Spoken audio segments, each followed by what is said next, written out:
Good morning and good evening for our Pacific participants. Welcome to our session, and we are really pleased that you are able to join us.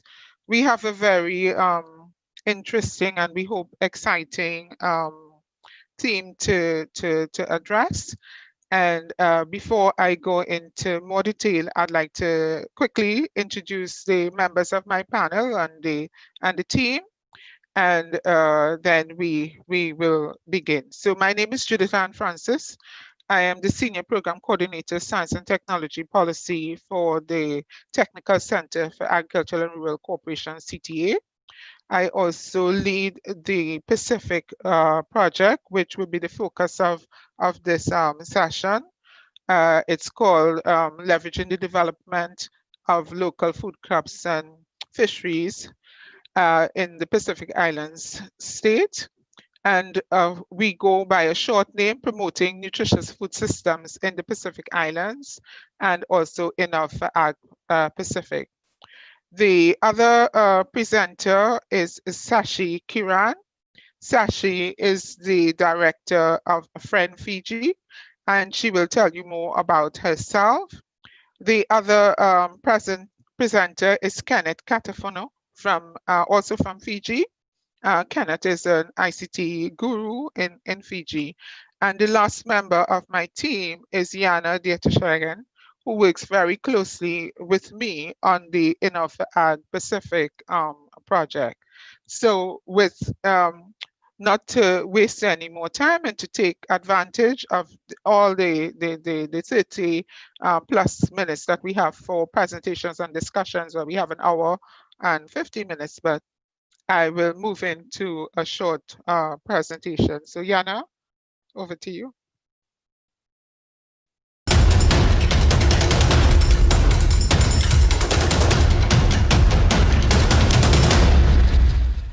I make my own seeds. It's easy. First, harvest the ripe fruits. Make sure it's ripe. This is the seeds. Cut open a ripe fruit and take out the seeds. Wash properly with clean water. Sun-dry the seeds. When it's well dried, mix seeds with ash. Then store seeds in an airtight container. Save your seeds. Be prepared. Be food secure. So this is that short video was just to remind us what this whole session about. Smart investments, really making a difference in the life of Pacific Island people. And now we will give you a short overview of the Enough for Ag Pacific project. So we started off with a very long name, Leveraging the Development of Pacific Local Food Crops and Fisheries Value Chains, which was shortened to Promoting Nutritious Food Systems. And then we coined Enough Ag Pacific project because we wanted to focus on bringing innovation in the context of agriculture value chain development in the Pacific. The project goal was to strengthen the capacity of Pacific Island governments, private sector, sub-regional institutions to develop strategies and programs, as well as mobilize financing. Again, with a focus on making sure that people could access nutritious and healthy food. Just to give you some idea of the context, and we believe that we needed to understand the context before we dived into some of the interventions that we had wanted to focus on. So there is a problem of malnutrition, undernutrition, as well as overnutrition. NCDs are a problem, non-communicable diseases are a problem, high death rates. Then when we looked at it, we also found that there are multiple policies on little coherence. We say that agriculture is stagnating, little growth. And then of course, linked to that is that the nutrition problems exist, health and incomes, people's incomes weren't growing. We also observed multiple partners, and this was through a series of rapid scans, working in isolation, no cross-learning. Again, the result, little impact. And we are saying that Pacific local food crops, and we're going to show this, there's a diversity. So it's not only about the coconut value chain, and there's a need to fulfill multiple needs, including improving nutrition outcomes, earning foreign exchange, domestic income, household income, and of course, looking at biodiversity and preservation of traditional cultural traditions. So as we move on, as I said before, context matters. So what were the trade-offs that we needed to consider? And of course, we all recognize we've been doing the same thing for many years. But then what our work showed is that there were positive things happening at community and enterprise letters. So in consultation with partners, we decided that we needed to go after the low-hanging fruits. And you're going to see some of these addressed. We will strongly focus on the link between agriculture, nutrition, income, whether through value chain development, income through the household, incomes through backyard gardens, etc., working across ministries, agencies, and developing the collaboration. What impact, and maybe we can't show it in the shortest possible time in the lifespan of 4 years of a project, but what we want to ensure is that the Pacific people, in the future, there is reduction of NCDs and increased income. So we took a multi-pronged approach. We said analyze, we act, and we advocate. But we analyze in partnership with our partners. We act again in partnership, and we advocate in partnership. And this session is going to also reinforce how we work by having Sashi, Kiran, and Kenneth also engage in this with us. Moving on, our focus was on building capacity for change, and this is just an example. We've tried to tighten up everything into a short presentation. We trained farmer leaders, key experts from our target countries. We brought them to the Netherlands. They participated in a training called Optimizing the Performance of Producer Organizations. Then we provided them with technical support and finances also to apply the knowledge in their own organizations, in their own local context. And they were able to analyze their priority value chains, the stakeholders they work with, come up with strategic options, develop programs for improving their situation. And then again, through the work we did with them, we learned valuable lessons. We conducted webinars, so you will see the link to the upper webinars, and we are producing manuals. But in the process, they themselves are continuing. They went on to train other people, and we have had the endorsement of the Pacific Islands Farmers Organization Network. Another example of building capacity for change, we had a challenge in implementing what we call the innovation grants, because there were two schools of thought. Can you really get small and medium enterprises to use the grant funding to address their own issues? And how do you supervise, coordinate, implement such an action? And we persevered. And what we made sure is that the small and medium enterprises, they identified what they saw as their priority issues for growing their business. So the innovation grant was to help them innovate to grow their business, whether it was in product development, whether it was in marketing, whether it was upgrading their staff skills and certification. And we have the proof to show that they were able to make some steps. And again, Kenneth can attest to this through his presentation. So another area for building capacity for change is what when we did the analysis, we found that there were community groups working on the ground on agriculture. Maybe they were doing some nutrition. They could intensify their efforts, and we got them to identify communities that they wanted to scale up their programs to. They got the endorsement of the communities, so they had to prove to us that the communities were on board with their actions, and they went out into the communities, and these are some of the examples of some of the work: backyard gardening, setting up nurseries. And what we are finding now, we even had school programs. So depending on the strength of the community-based organization or the social enterprise in terms of their area of emphasis, whether it was schools, community, seeds, improvement in seed qualities, we worked with them, we provided them with the resources. And what we are seeing now is that these investments are actually paying off now in this COVID-19 situation, because the nurseries are providing planting material to the communities. The communities have also been capacitated in terms of reproducing their backyard gardens. So building capacity for change. I'm sorry, I hope I'm not speaking too quickly.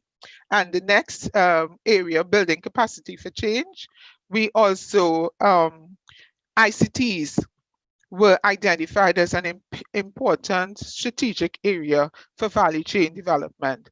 But we took a different approach to the ICT. We worked with the University of the South Pacific in terms of identifying some innovative ICTs. We did a call for proposals. What are the innovations out there in terms of ICT solutions, the agricultural and sector value chain development? We had we chose the top teams who responded. We took them to Tonga, where we had the competitions pitching. They had to pitch. We had a training session on pitching your investment proposal, and then we awarded grants to the top winners. Kenneth was one, and he would present later. And what we saw is that they needed more business coaching support. And so we had a business coach work with them. How do you get end users to use more ICTs, to feel more comfortable, so that you yourself can grow your own business, your outreach, have more impact?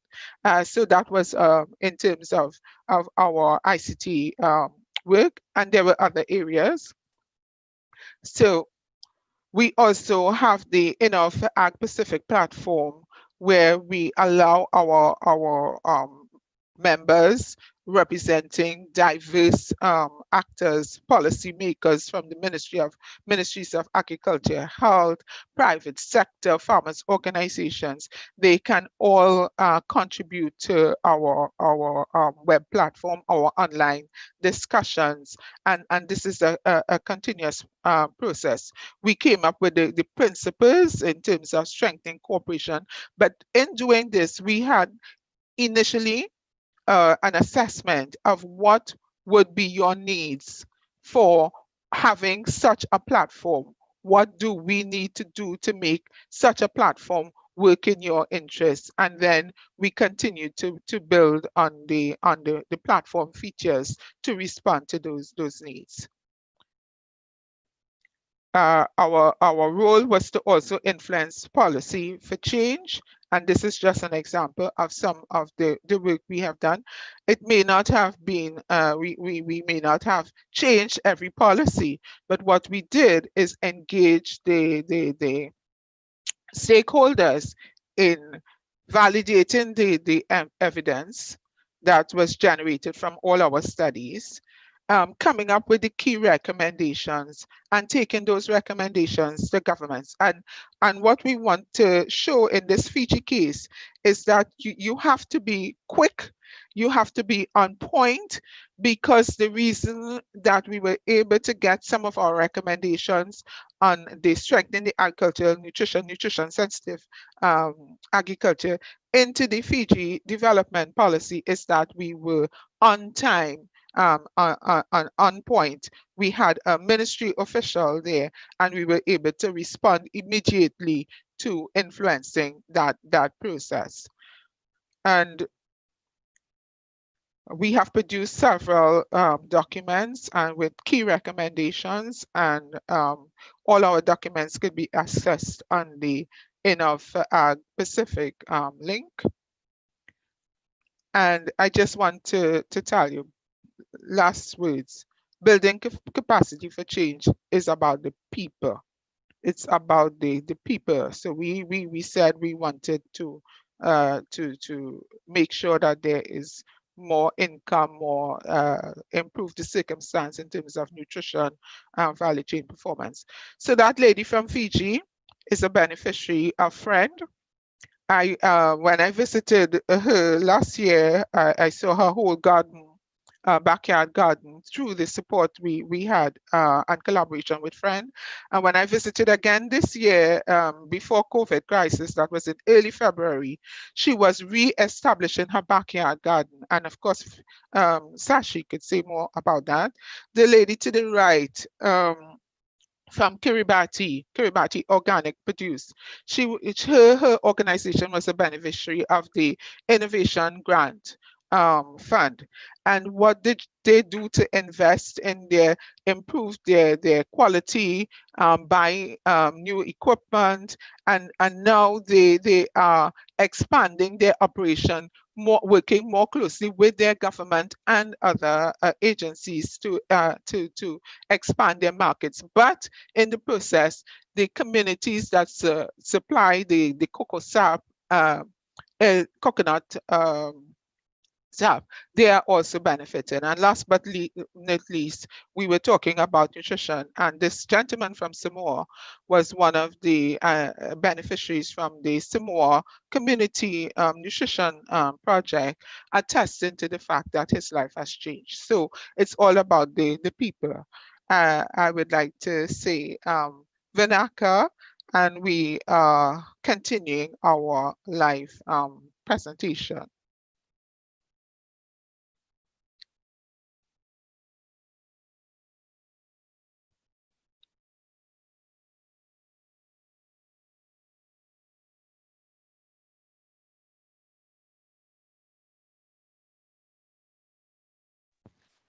So Yana will show us one last video just to reinforce some of the things so you get a... Bulavinaka, natango Cecilia Nelly. Over Tiganambila settlement, Naviango, Gongana Nero backyard garden batay bulo, kera unda utete tungakina na veyakavi, kanira tambati kumaingo na bin, na bora, na bele, na papukeni, rokete, nandalo, tavioka, pimatangali China. Angona daw laku kinabul na bimataka. Otina sasama kikiro sando laku mai vidangana miniti roni tini otia kiro lesta lele vadavartal nero itavi lomni vale otia na yakavi otina tolu suko menangoni buli ngoni tioti ke mam sando vika umai na titi Kima mina mataka kito sando ngunti tangali na bonika we sa membet ngan China le nakabatakina ken rambani nangone Atia na was nga levo sa may mus nga ng bele, may kaw nga naruro, lavo na tavioka, kaya mami maruta ka nakakiraw daw, baka nga takati ko na bisi nga berto na luwi kiraw, balatan ni kirote, baka tingayas na ni Val. Backyard garden, ito na kaya ko ito may pampulawa levo na ni mami lavo, siya nga ni kaya mami levo-levo kakana tali na makete, sa levo nga na nga, kaya mami satu nga na itete, bang tanga na yayana, nakake mamiti ameke mami mbula tukina na besinga. Bukan na ni mamiti ko bulan-bula. Singko tamay levo na tobi mate. Kimami bulan-bulan na kani kimami kaniti nga nakakana bulan-bulan asan baga. Ni ke mami tei se duki ko tamay ko mami bulan-bulan yang tanggo makana ngoi ke mami mai na wei mate sureti.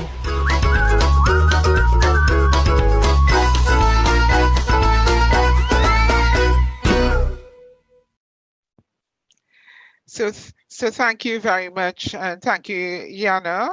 And now we will introduce our next presenter, Sashi Kiran, in our session, Going to Scale with Smart Investments in Community Food Production and Health Initiatives, a response to Fiji's health crisis. Sashi is very dynamic, and I will try to make sure that we stay within the time frame. Thank you, Sashi, for agreeing to be here with us this evening, Fiji time, this morning, Central Eastern time. Thank you, Sashi.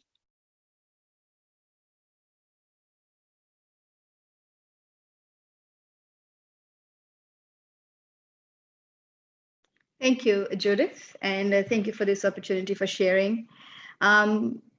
We were very blessed to be supported by CTA, and we started a program for 300 women, starting with the backyard garden. And from there, we would like to just share what has happened and how do we actually move from we have moved in response to COVID.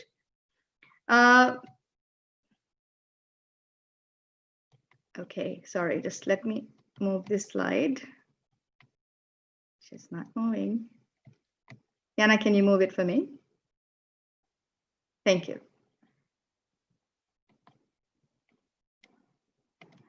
Okay, this is the investment plan. We need the other presentation. Okay, so I'll maybe just talk about the presentation that we were going to make. So when COVID happened for Fiji, Lautoka City, where I am, went into a lockdown first. That was March, and within a couple of weeks, we found that people around the city needed food, and we realized that people who were on low income and people who were in casual employment needed food, immediately, and that was not something that was thought about. They just went in. We went into lockdown. Most people who had formal jobs were in a better space, but people who were dependent on city life, life became pretty hard. And within a week, we had to mobilize food banks. And for food banks, it was not easy because it was a lockdown, and we had to also mobilize medication since NCD medication has been a big challenge. And then within months, we realized that the economy was collapsing. We've had a major challenge with tourism. Fiji has been very highly dependent on tourism, and we've lost something like 120,000 people in these jobs. So we have to now think about not only people who don't have food, but we have large numbers of people who do not have employment. Very quickly, people started moving to gardens, which was a blessing, but there was some urgent need. Many people did not know enough about backyard gardening, and they needed information on how to do gardening. Many people were responding to need for seeds. There was an urgent need for seeds that had to be made available. And that was not an easy thing, especially when Fiji was also hit by a cyclone right after that. So the approaches we had to take were very rapid. We worked with the communities and partners. As many partners came on board. TraSeable was one of the partners that came on board, And whatever we were able to do on the ground was actually captured in on a data platform. So we started with backyard gardening, we developed food banks, and when the larger economy started collapsing, we had to look into what else needed to happen and happen fast. So we have evolved communal gardens in the cities, as well as in the rural communities that we were working with. The backyard garden communities were able to give seeds and seedlings that we could mobilize immediately. So the 300 women that we were actually working with for the CTA project moved pretty quickly, and were able to share these gardens, seeds and seedlings with us. So that helped us move. And then also what helped us move quickly for the food bank was the food processing. There is high dependency. We've had major issues, like Judith has said. We've had high dependency on processed foods, and we have had high dependency on we had major challenges with non-communicable diseases. So while the food banks had a risk of giving highly processed foods, we had to move quickly towards processing or preserving some of these foods that the farmers were able to make. Also, what's very obvious is that there is a huge demand for food. Communities are needing food. So the processing is something that can work right now. And that's a training that we have started in large quantities.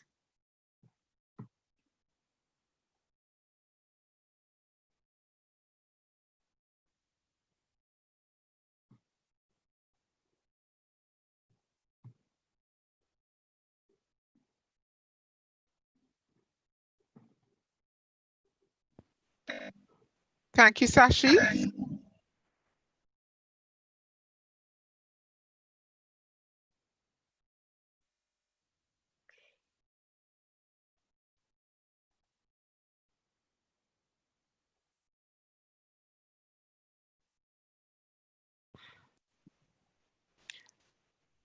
Thank you, Sashi.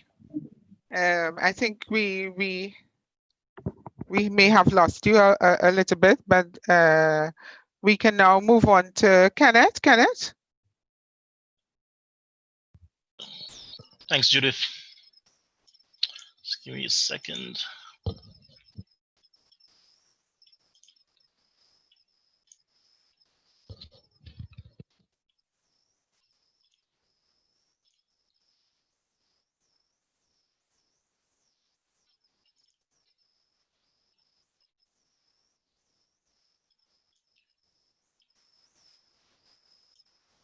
Sorry, just having some technical difficulties here. Just give me a second.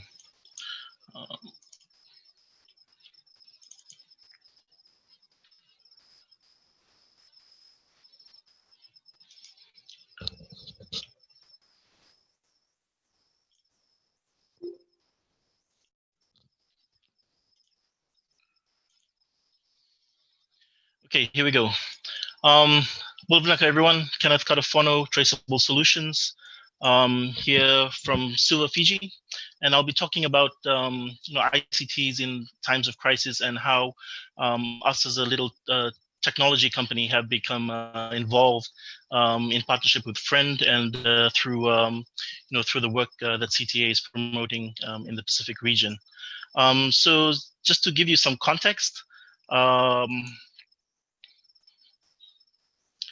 Okay, so just to give you some context, TraSeable Solutions, we're just a little over 2 years old. We're a digital traceability technology company, and we focus on providing technology and services in the fisheries and agriculture sectors here in Fiji, and we have clients abroad as well.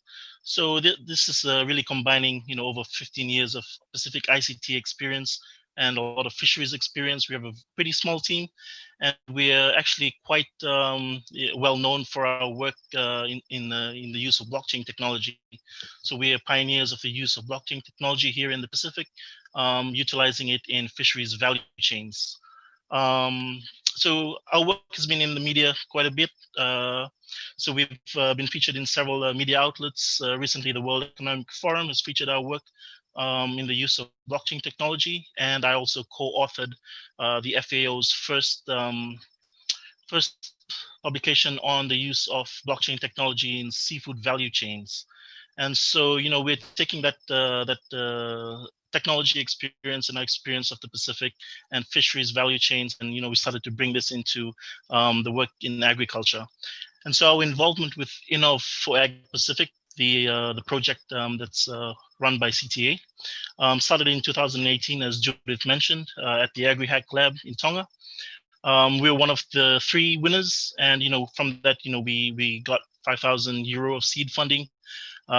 We pitched again in mid 2019, and we got a further $17,000 in seed funding to develop our TraSeable Farms platform, which I'll talk about very shortly.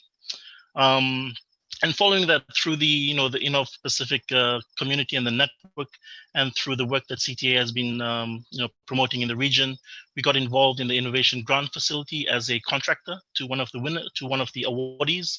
And so we built a digital traceability system for them that tracks fresh fruit and vegetable exports to New Zealand and Australia from Fijian farms. And to date, I think they went live in January. And so, to date, there's been about 99 tons of fresh fruit and vegetable that has been tracked. And this is tracking all the way from the farm right through to, to essentially to the retail in New Zealand. Just moving on a bit. So TraSeable Farms, just to give you an idea of what it is, it's essentially a mobile app and web-based platform. The mobile app is used by anyone along the agriculture value chain that we're pitching it to, and our web platform is essentially used by various organizations who can then push out content to the TraSeable Farms app, or who can use the TraSeable Farms app to collate data and to analyze it on our platform. So it's essentially, it's a pretty big undertaking that we've been involved in. But our work in fisheries value chains for many years, and building these types of systems has greatly helped here. On the app itself, it's pretty, it's essentially a one-stop shop. You have access to content, any type of agriculture news, weather information. You have tools for recording farm data, and you also are able to see commodity pricing at various municipal markets. And then you have access to technical information. So since COVID-19, a lot of people are looking for information. There isn't one place where you can get all of this information in Fiji or anywhere in the Pacific. So you have pockets of information everywhere, and what we're trying to do is to provide a platform that harnesses all of that and just makes it easier to access for everybody.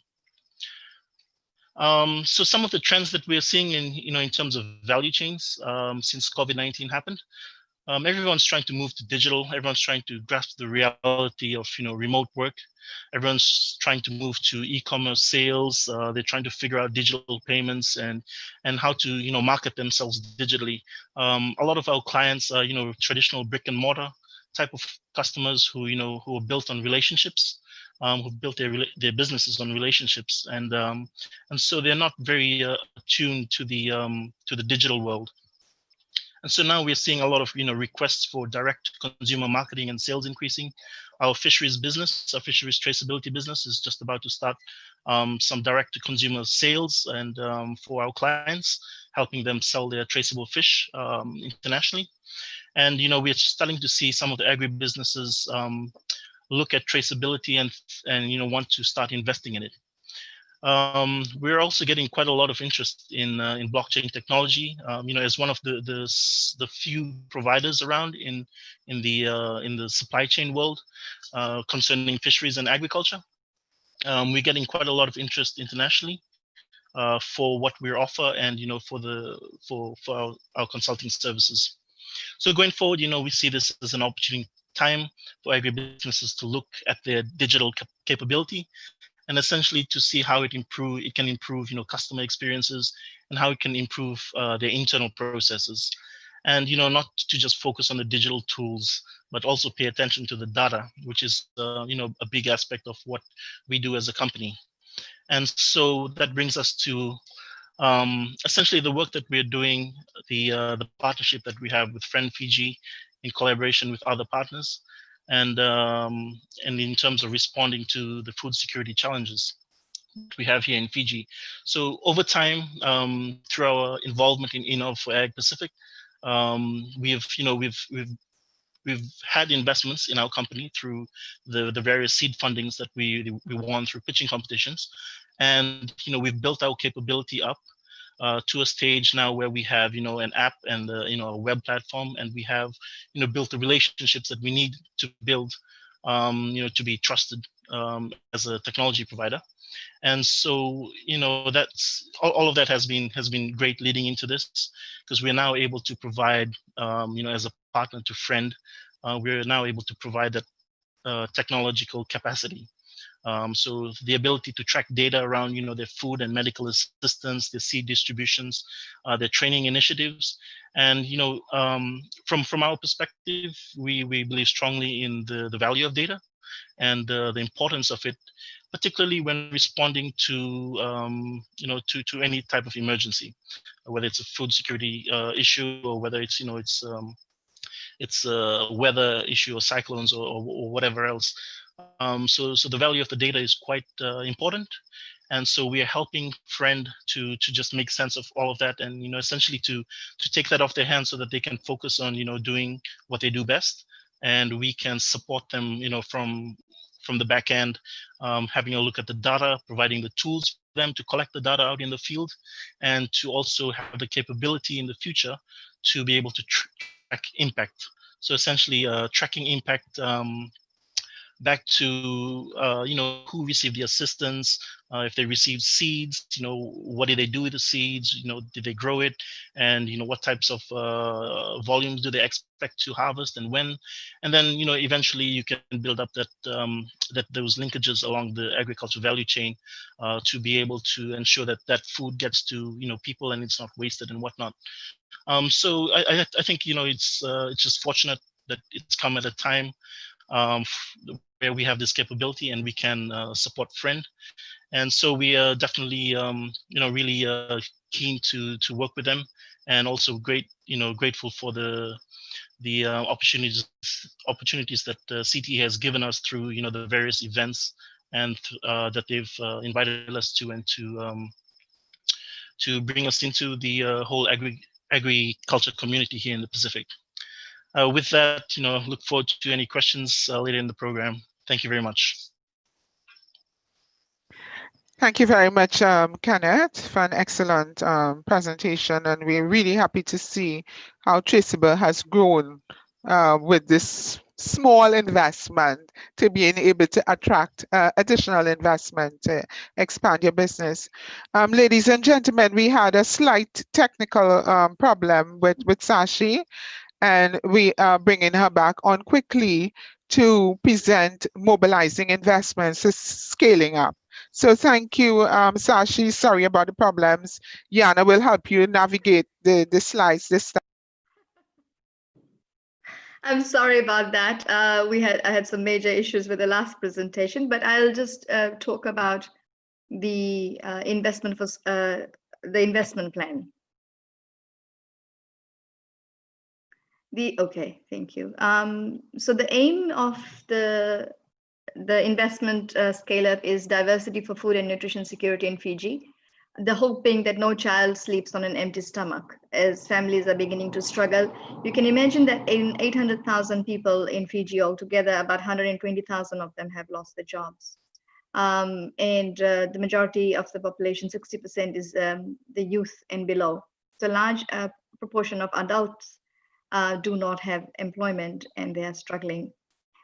We have planned and budgeted for about 450,000 Fijian dollars, and we have already raised about $182,000. So we are looking at raising about 122,000 US dollars to partner with TraSeable and University of the South Pacific. Like Judith had said, our program, the Backyard Garden program, was actually assessed by University of the South Pacific And there's a technical brief by CTA that talks about how successful the program was.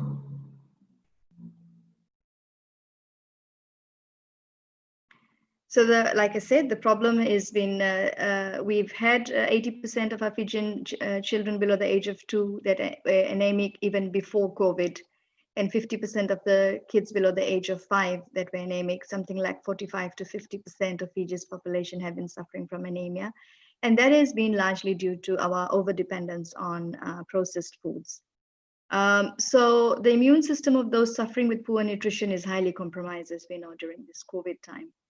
And COVID-19 is putting now increased pressure on health and food system. So it's very crucial for us that the pandemic that is causing the food imbalance rather, that some innovative responses and solutions are developed and done very, very quickly. So we can also look at this crisis as an opportunity. And we had developed a strategy to build home gardens with 9x9. 9x9 is 9 different types of 9 different varieties. For example, 9 legume, like legume would be one of the 9, and there'll be 9 varieties of that legume in a backyard garden. So the whole idea is that a family has more than 40, 50 different varieties to get the nutrition diversity that's needed. So studies of the program has been very, very heartening, and the Ministry of Agriculture recognizes the importance of home gardens now. They're committed to starting 5,000 home gardens earlier this year, and they distributed the seed packs. So we believe that home gardens could be key to food security, and to add to that food preservation and the marketing options that it avails as well. In this project proposal that we have put out there, we, like Kenneth has said, they have been very, very, very helpful in developing the app where all our data is stored, and they're able to do the data while we're able to do the groundwork. And University of the South Pacific has done work in terms of evaluating the project, and we're hoping that they would be able to provide that in the long term again.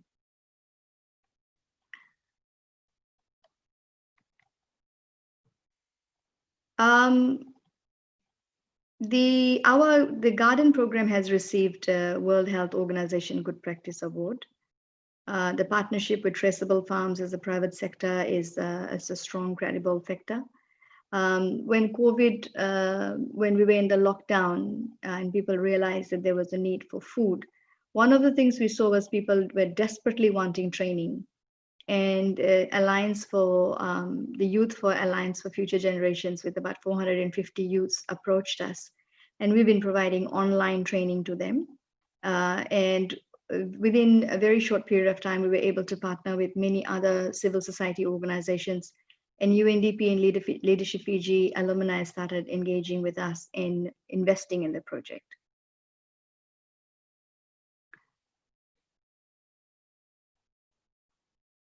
Anna?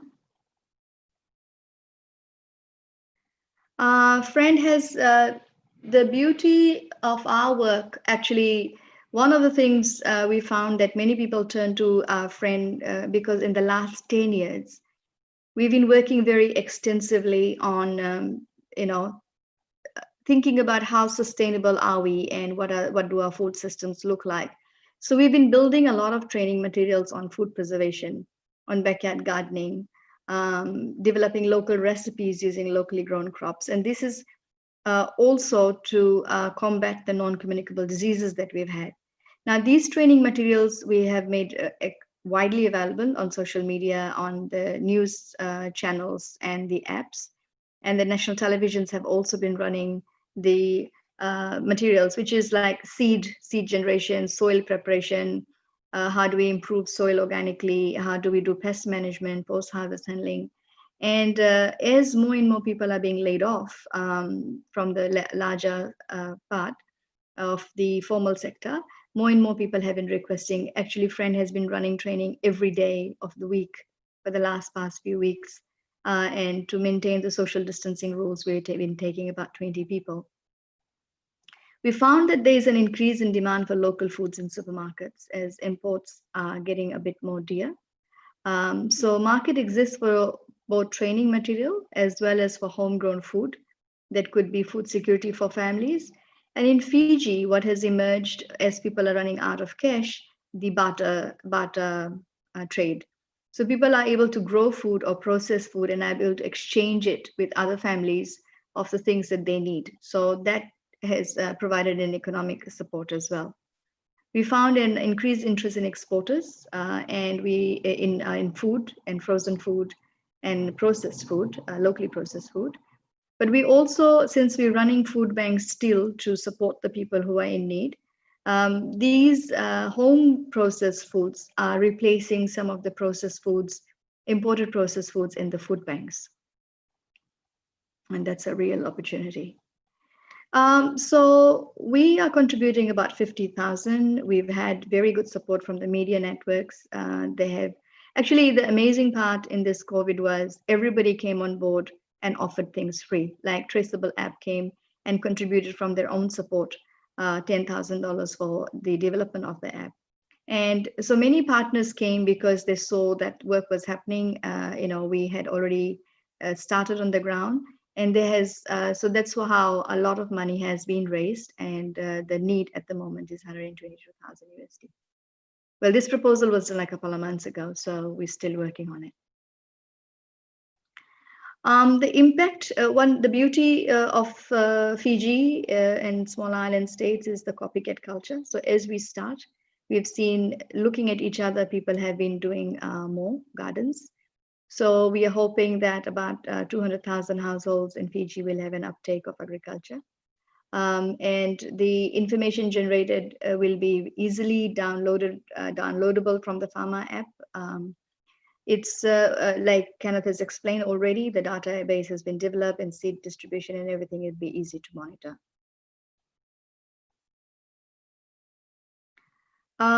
Risks, we are working on minimizing risks. These are weather, and we are trying to see how the seed availability challenge, and that's why we're doing a lot of training on seeds and seedling generation. And we're working our best to look at the weather and share that through the media partners.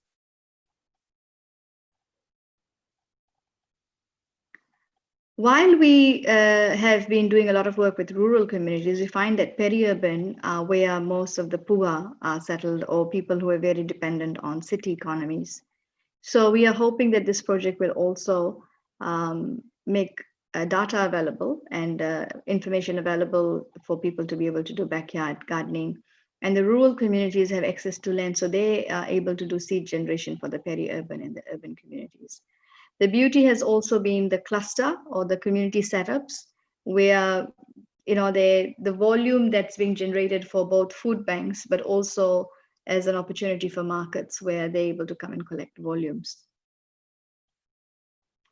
We have already started this work in March, and we are hoping that the first though we're having regular data updates, the dashboard has been updated, but we are hoping that solid data analysis starts coming out by October. We have been coordinating with the partners and like I said, civil society and at different community level, community leaders. And TraSeable is providing all the data analysis, and Friend is managing funds where we are able to get funds for food banks, and then we are rechanneling it to other organizations to help us make sure that the food is available in other districts where the need is arising as well. I would just like to add that some things that I couldn't do in the last presentation is that the scaling up requires a rethink, a reset button. I think for the longest time, Fiji and the Pacific, because of tourism also, has seen the glitter, and we have been so cash dependent and so imported food focused. This is providing us an opportunity for us to rethink what food looks like for us and what food looked like 2-3 decades ago. Because turning back to tradition in food preservation, because there is good food surrounding, but we're not prepared to harness it. And this is providing us an opportunity for us to rethink whether seaweed can be dried and used. Fish can be reprocessed, whether it's simply drying technology. How do we actually relook at the traditional ways of preserving food and making it available, and how do we cook and eat it? Because large groups in the Pacific should be able to offer this. Like whole of the Pacific has a lot of gluten-free root crops available, for example, or breadfruit available.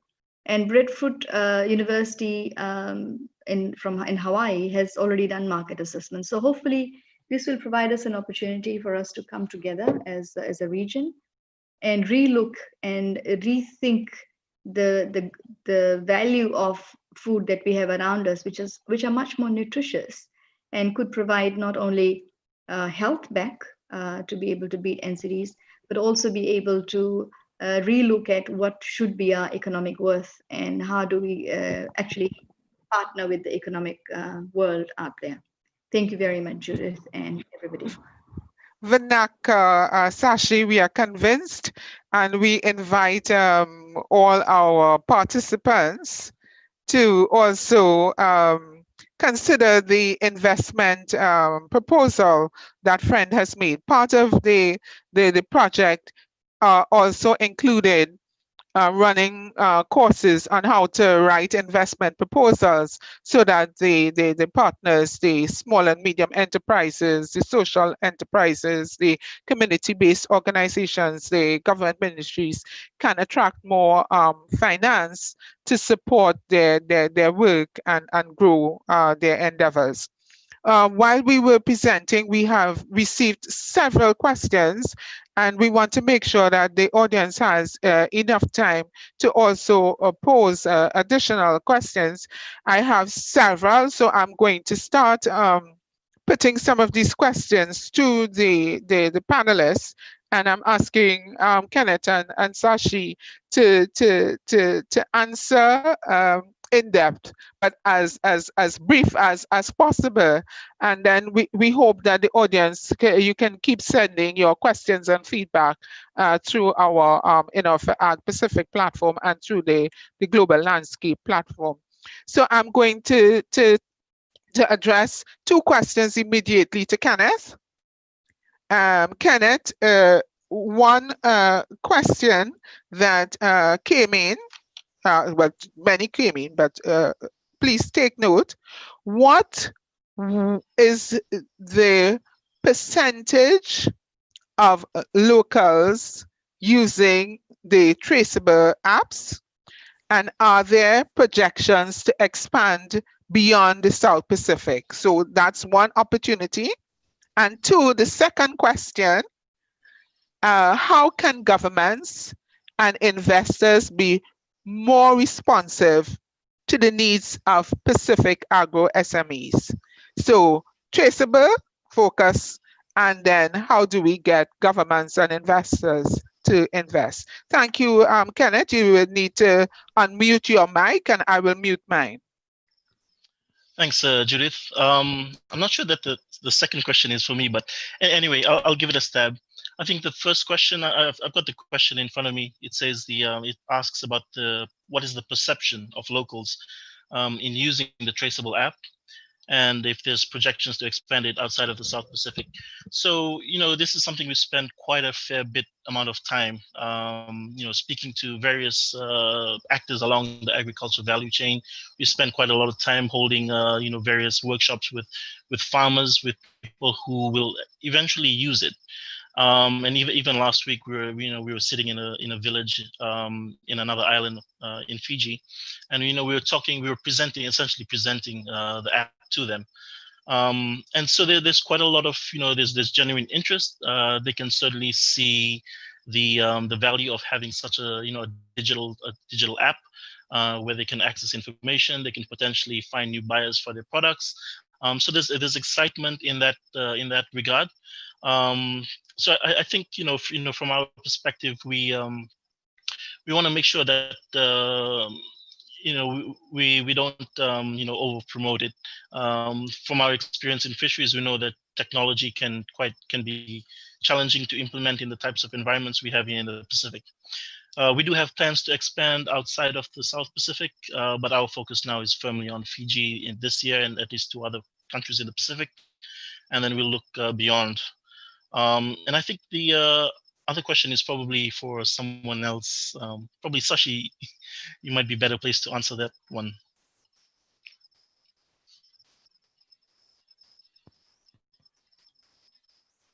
Can you repeat I the see question? you are first? running. Yeah, I'm going to repeat it. I see it's Kenneth is running away from the government question. So after having spent so much time, Sashi, and telling us why we need to invest in the friend TraSeable USP partnership, this question: how can governments and investors be more responsive to the needs of Pacific agro SMEs? Well, take everybody in a post-COVID world. How can governments and investors, donors, development partners, and financial agencies be more responsive? What you would like to see, Sashi? I think the first thing that's extremely important is listening. We need to be able to look at the people, the situation they are in, and be able to look very quickly for resources and how do we actually upscale what's happening on the ground. I think it's been very obvious that the governments have been like, I don't think anybody actually understood the impact it was going to have. And we are seeing it, that it's taken governments and donors a bit of time to respond to basic needs, whether it's food, how people are struggling in terms of unemployment and meeting the basic needs. So first thing is, I think we need to have some visionary thinking and being able to collaborate within the Pacific. Now, looking at how COVID is impacting, the Pacific has largely been untouched.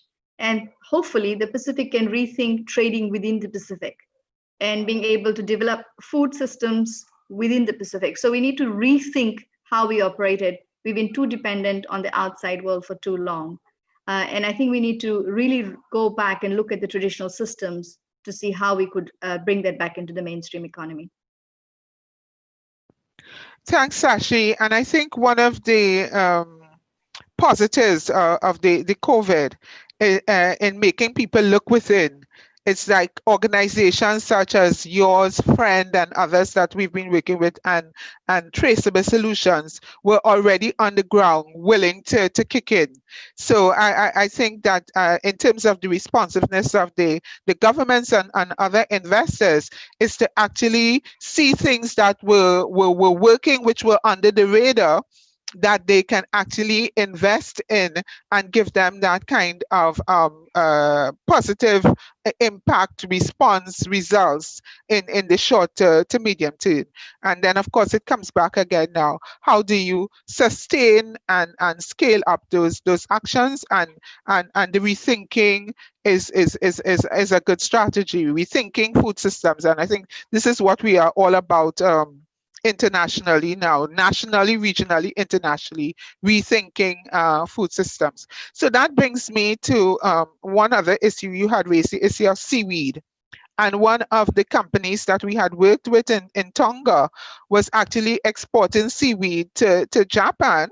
Of course, they were in invaluable foreign exchange, but they also needed to build up the capacity of the communities to be able to produce the seaweed more sustainably.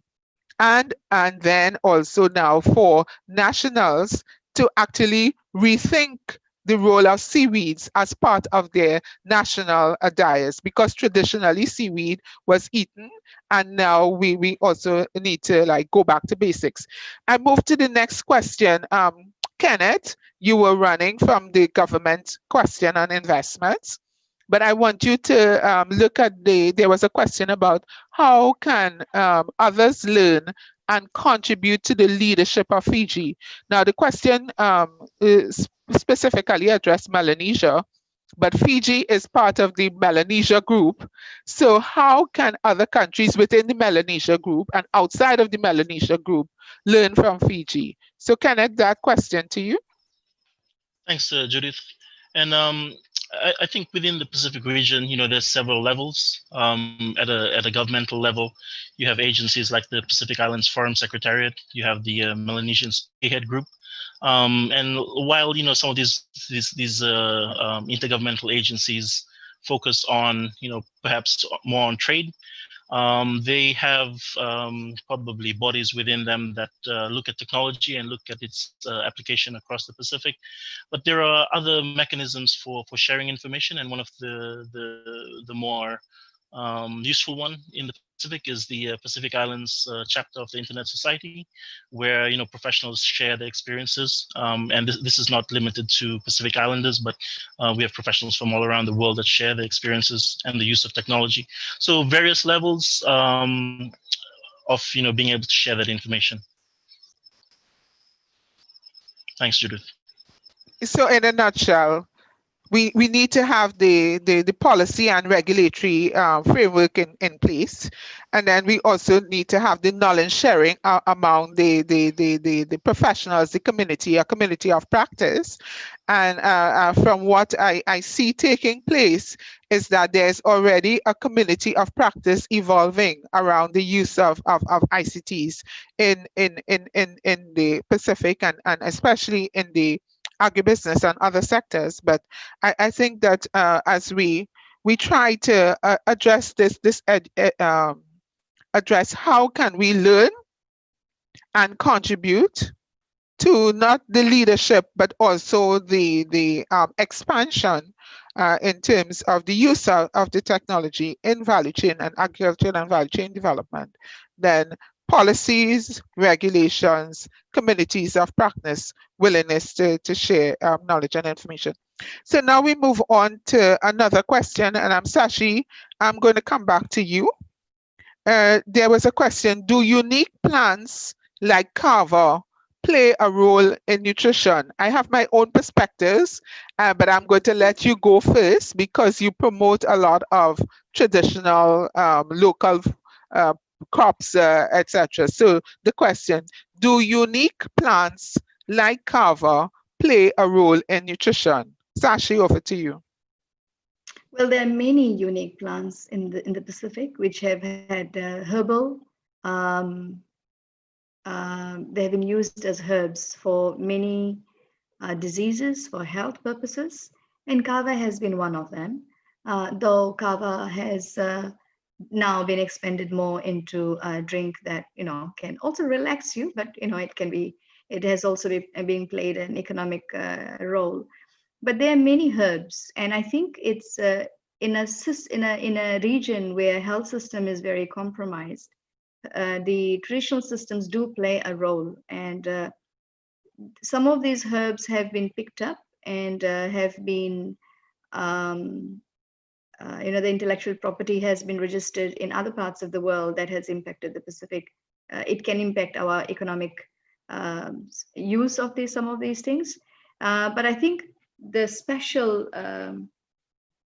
a lot of special mixes in the Pacific. If you look at, for example, turmeric and the high content of curcumin, and that's available in many parts of the Pacific, but in Fiji, grown wildly, that is providing a relief anti-inflammatory to Fiji, but it also has an economic benefit as it grows. You have ideas, Judith, so you could add in place. Thank you, Sashi. So there is the what we call the bioactive principles in some of these herbs and traditional plants, and we did have USP do an assessment, and we have a publication because it means the Pacific needs to also look from within in terms of what are some of the health and nutritional benefits of their crops and marine resources. So that is well documented. But then what we also have to understand is that there needs to be validation, validation in terms of of course, everybody wants the scientific proof that in truth and in fact that these things work. So the science exists, but then it also needs to be validated from the health. And then again, the other issue is the health and safety regulations. So there's a traditional use, There is the scientific information available. There is the validation. There is the policy. But what we have been saying is that if these provide opportunities, economic benefits also, because if you are growing kava, selling kava, and making money, it means that you can also access diverse foods for your own nutritional intake. And then there's so there's that economic benefit, which can also lead to better health outcomes. But also there are inherent health benefits from some of these local traditional foods, which we need to capitalize on. So we also had USP look at taro leaves, etc., to validate the scientific fairness. So I need to move on to another question, if you will allow me. And I am going to ask Kenneth this time. And Kenneth, please do not run away from answering this question. How can we apply pressure to financial institutions to divest from fossil fuels and adopt sustainable finance? It's a bit complicated, but I think there's the issue of fossil fuels that we can just mention, and sustainable finance from a private sector point of view also. Thank you. Thanks, And Judith. yeah. Yeah, that's kind of out of my my expertise, but you know, I'll just give it a stab. You know, I think really it's, you know, if you're tying the benefits of the sustainable financing to things like the reduction of the use of fossil fuels, and you know, you having your financial institutions apply those types of criteria, you know, being able to, I guess, qualify and quantify, you know, impact. Then, you know, I think if you do it that way, then perhaps, you know, you could reduce the use of fossil fuels.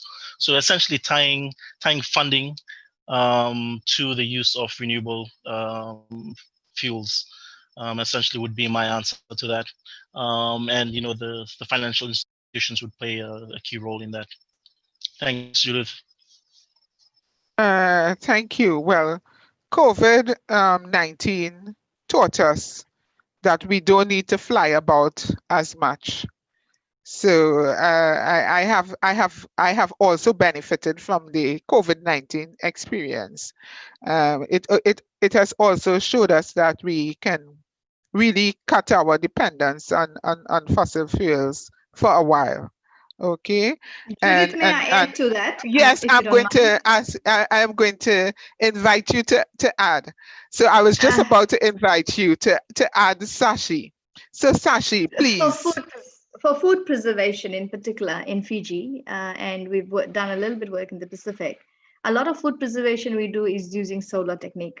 Pacific has had very good amounts of sunlight and the sea salt that can be used for preservation of food.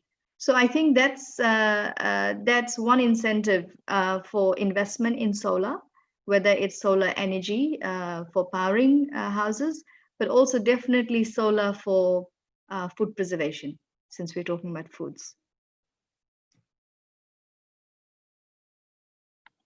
Thanks, Sashi. And I thought that would have been an excellent opportunity for you to also talk about the traditional ways of cooking, which you have now introduced into the restaurant, which is now an extension of the Friend Enterprise. So please, can you share a few of that with us?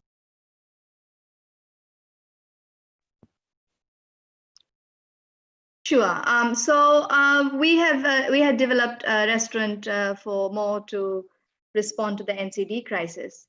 And the amazing thing is that even now, post-COVID, we've been looking at trying to educate people on how to eat some of the things, vegetables and fruits and root crops that were very readily available, but we will no longer know how to eat them. Our elders do, but the young people don't, and they have forgotten the taste.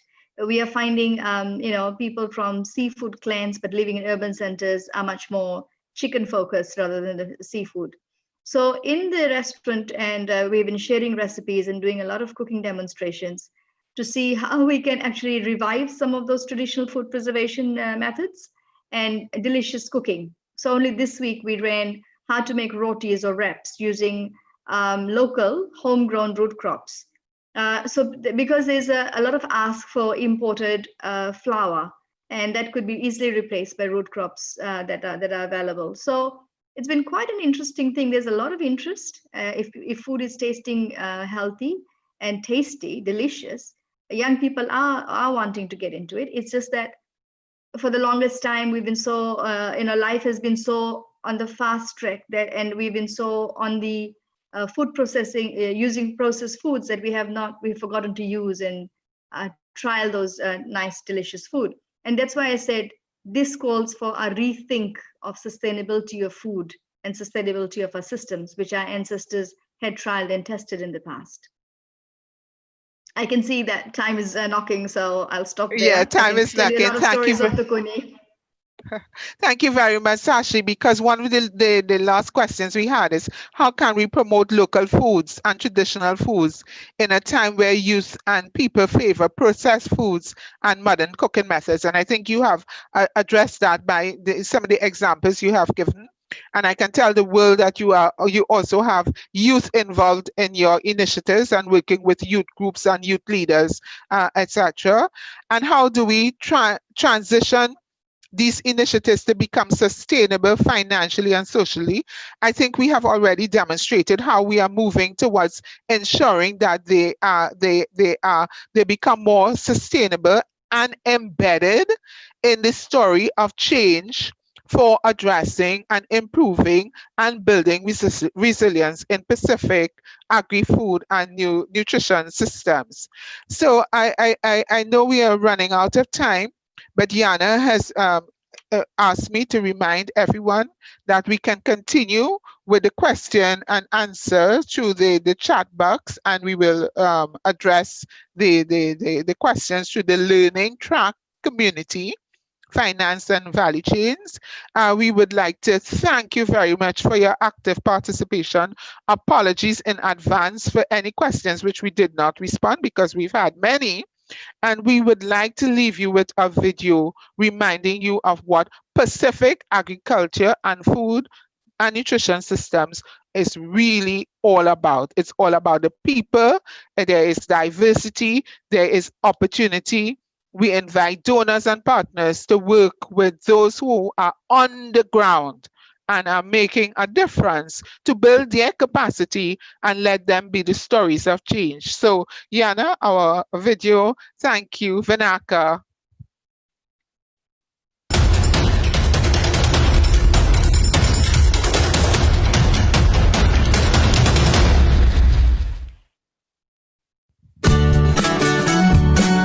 Sambula binaka, tanguru siate ndeitu auturani korona biango.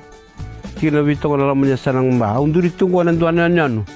Tukina na itu ite kita undau kana kina baka betadini baka tokotoka. Nandura lamen tokotoka tu cukina bidana rauna ibili bunua. Tu kana kina na ite kele tukina na weleti, na bunji, chaina, na kumala, na uto, tabiaka, na kawai. Na ubi te paketu na nango. Ndo ya dona ngauna ni matua. Dula ko ngamar na may labuta na duikan na bibu valen dundua. Nangona ni buata ura na ngone. Ura na China na may kauta na buata kena be kakana taleso. Tu keda na nango kana kakana jina buata na kakana raun sasa ni zakatal na ngole na market. Na corona biang ke to nuinde itu ena buni te arando te pakane maminga se ke to kana tu kinango.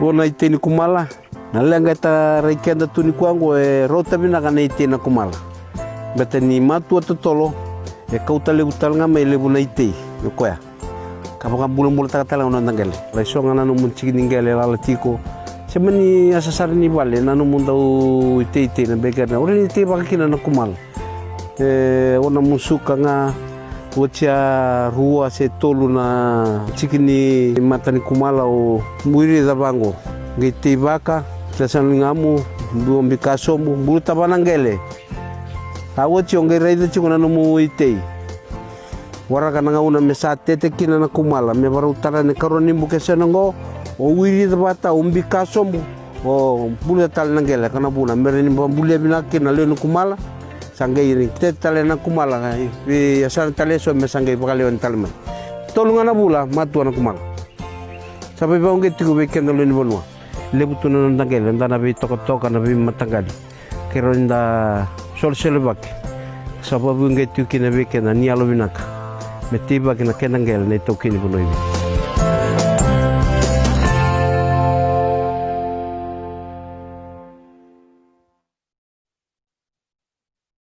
Vinaka, Bula Vinaka. Thank you. Bedank, merci. À tout à l'heure. Thanks for participating. Thank you very much.